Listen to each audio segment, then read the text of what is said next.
here with Kyle and Evan, and we're going to be discussing where O- Shohei Ohtani. where Trey Otani is going to be going in the NBL. We're trying to figure out who he's going to be joining since he left the Angels. Yeah. And what do you think? What do you think, Kyle? What are your thoughts on this? I mean, I think that the New York Yankees are going to be one of the top locations for him to go because just they're such a big market team and they're going to have a lot of money just to throw at somebody like him.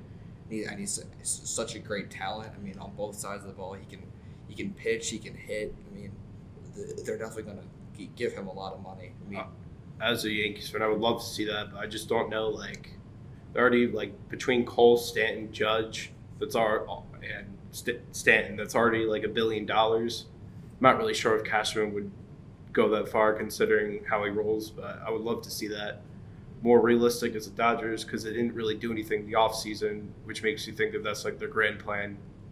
They're a big market team, but it's not, and Otani probably wants to be closer to Japan. You don't think he's going to work well with Aaron Judge? I think he would, but just all about the money. Like, what would Cashman do or Hal Steinbrenner? But I guess we'll see what happens. And now you want to discuss who's going to be the NBA MVP? So who do you guys think is going to be the next NBA MVP?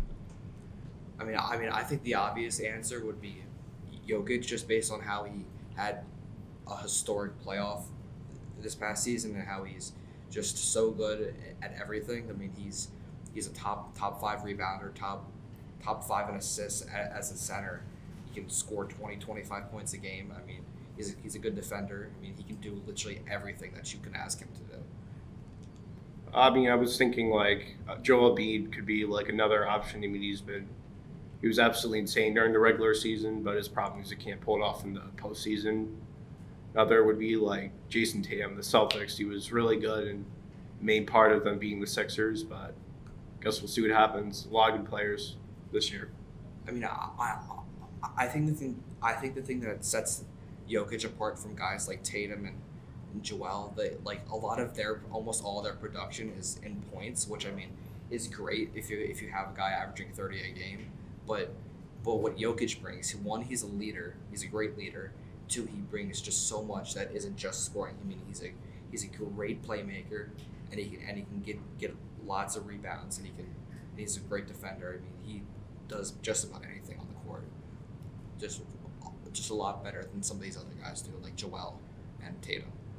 Yeah, I mean, he was phenomenal in the playoffs, but we'll just see how much longer he can hold off. I mean, there's a lot of talent coming up. I mean, he is a big guy. Yeah. See how long his body can hold up because you see, like, Joel has had some injury problems. I mean, that might happen to him. So, Yeah. And we are going to be wrapping up this episode of PTI. I'm your host, Tommy Alvarez, here with Kyle and Evan. We'll see you next time.